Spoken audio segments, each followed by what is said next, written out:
वीर भोग्य वसुंधरा, ये श्लोक भारत के इन 5 हिंदू राजाओं को चरितार्थ करता है। देश के ये 5 ऐसे हिंदू राजा हैं जिनकी लोकप्रियता पूरी दुनिया में है। इन्होंने अपने पराक्रम के बल पर न केवल भारत बल्कि उसके बाहर की सीमाओं में भी शासन किया था।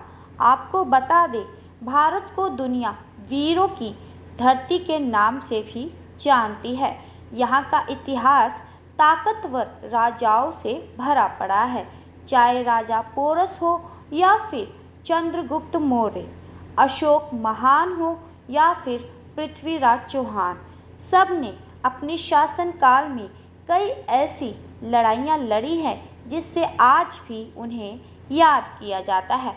इन राजाओं की ख्याति इतनी थी कि इनके नाम का डंका भारत के बाहर विदेशों में भी बजता था। इन्हें आज पूरी दुनिया महान योद्धा के तौर पर देखती है, जिनकी तलवार दुश्मन का सिर पलक झपकते ही धड़ से अलग कर देती थी। आज हम आपको ऐसे ही भारत के 5 महान हिंदू राजाओं के बारे में बताने जा रहे हैं। जी हाँ दोस्तों, नंबर 1 पर है पृथ्वीराज चौहान। भारत के लोकप्रिय पृथ्वीराज चौहान वंश के एक वीर हिंदू राजा थे। पृथ्वीराज चौहान ने अजमेर और दिल्ली पर राज किया था।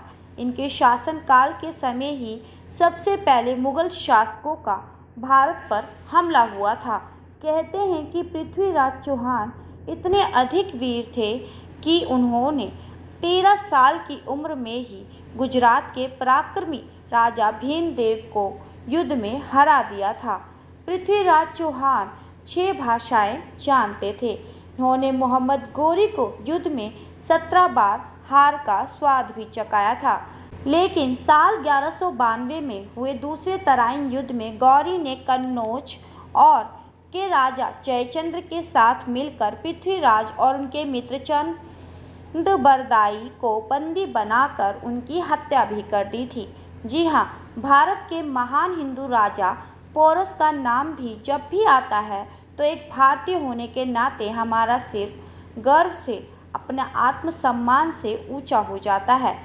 पोरस सिंधु के राजा था। उन्होंने सिकंदर के साथ इतनी वीरता से युद्ध लड़ा कि विश्व विजेता सिकंदर भी उनके साहस के सामने झुक गया। राजा पोरस का साम्राज्य सिंधु नदी से लेकर चेनाब नदी तक फैला हुआ था। महान पोरस सिकंदर के बीच हाइडेस्पीस का युद्ध 326 ईसा पूर्व में हुआ था। उनकी मृत्यु की सही तारीख के कोई प्रमाण नहीं मिलते। हालांकि कुछ इतिहासकार कहते हैं कि राजा पोरस की मृत्यु 321 से 315 ईसा पूर्व के बीच में हुई थी। नंबर 3 पर है सम्राट अशोक। सम्राट अशोक की वीरता के बारे में कौन नहीं जानता।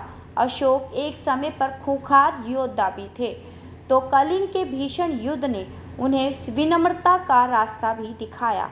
इसी युद्ध के बाद अशोक ने बौद्ध धर्म अपना लिया था और शांति की ओर चल पड़े थे। कहा जाता है कि कलिंग युद्ध के समय लगभग 1 लाख लोगों की मृत्यु हुई थी। सम्राट अशोक के साम्राज्य की बात करें तो वह उत्तर में हिंदू कुश से लेकर दक्षिण में गोदावरी तक यानी बांग्लादेश, अफगानिस्तान और ईरान तक फैला था। इसके साथ ही महाराणा प्रताप की वीरता के बारे में तो हमने स्कूल टाइम पे भी पढ़ना शुरू कर दिया था। आप में से बहुत से लोगों को महाराणा प्रताप और चेतक पर लिखी कविता आज भी याद होगी। आपको जानकर हैरानी होगी कि जिस वक्त महाराणा प्रताप का मेवाड़ रियासत में शासन उस दौरान था जब दिल्ली में अकबर का राज हुआ करता था। अकबर ने कई बार कोशिश की कि वह किसी तरह से मेवाड़ हथिया ले, लेकिन जितनी बार उसने कोशिश की वह असफल रहा। कहते हैं महाराणा प्रताप 72 किलो का कवच पहनते थे और उनका भाला ही 81 किलो का था। इसके साथ ही वीर शिवाजी की वीरता का सबूत तो इसी बात में है कि उनके नाम के आगे ही वीर शिवाजी लगाकर उच्चारण किया जाता था। वीर शिवाजी के पराक्रम ने कई बार मुगलों को धूल भी चटाई थी। उनके पिता का नाम शाहजी भोसले और माता का नाम जीजाबाई था। हालांकि कहा जाता है कि इनका पालन पोषण इनके स्थानीय संरक्षक दादाजी कोंडदेव, जीजाबाई और समर्थ गुरु रामदास की देखरेख में हुआ था। शिवाजी शायद कुछ गिने चुने हिंदू राजाओं में होंगे जिन्हें लेकर कहा जाता है कि उनकी सेना में मुस्लिम योद्धा भी थे। वीर शिवाजी अपने युद्धों में अक्सर छापा मार प्रणाली और गुरिल्ला युद्ध की नीति का इस्तेमाल करते थे। इसी रणनीति से उन्होंने कई युद्ध भी जीते थे। मैं अर्चना सिंघल, हमारे साथ तमाम खबरों के लिए बने रहें। धन्यवाद।